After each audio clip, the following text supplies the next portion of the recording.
ચકો ગરમી બહુ પડે છે ને તો હું વિચાર કરું છું કે હું વાળ કપાઈ આવું. શું વાળ કપાય આવું? આજે મંગળવાર છે, મંગળવારે વાળ નો કપાય, નર્કમાં જાય. તો અત્યારે હું કઈ હું સ્વર્ગમાં છું? તો એટલે હું તમે કઈ નર્કમાં છો?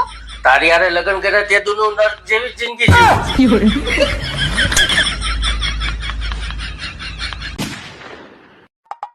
હું વાસણ ઉટકતી લાગે છે.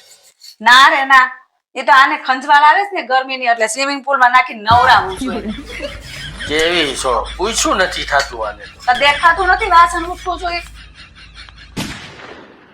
દોસ્તો, હું મારા સાસરિયા વાળાનો ઉપકાર ક્યારેય નહીં ભૂલું.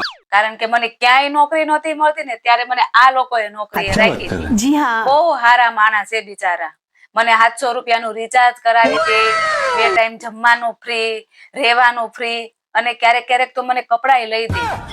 બહુ જ હારા માણસ છે, તારેલા જેવા હારા માણસ છે.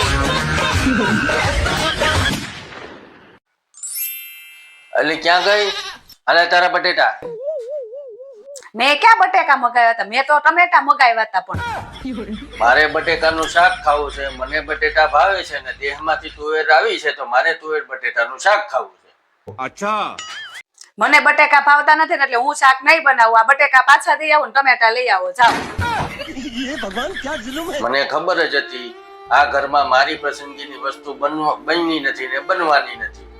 એટલા હાટું હું છે ને બટેટા નહીં ટમેટા જ લેવું છું. તારી હાટું લે ટમેટા જ લાવ્યો છું.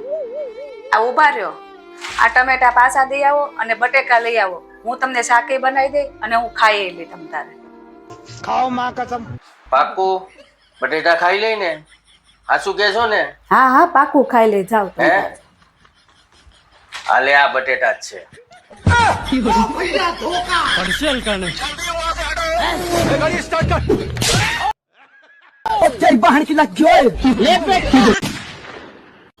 કેમ તું તૈયાર નથી થઈ? આપણે લગ્નમાં જવાનું છે અત્યારે. હું નથી આવવાની. કેમ? મારા પાસે લગ્નમાં પહેરાય એવી એક હાડી જ નથી. મને ખબર જ હતી તું આમ જ કહીશ એટલે હું તારી હાટું છે ને એક હાડી લઈને આવ્યો છું. અરે વાહ, કેટલી સરસ હાડી છે, મસ્ત છે. ક્યાંથી લાવ્યા? આ તારા કબાટમાંથી જ લાવ્યો છું.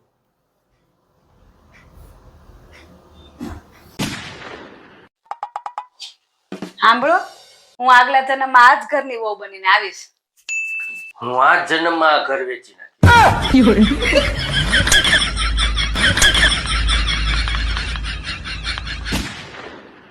જ્યારે બે બાયું ખુશફુસ કરતી હોય ને ત્યારે આપણે સમજી જવાનું કે ડેટા ટ્રાન્સફર થઈ રહ્યો છે.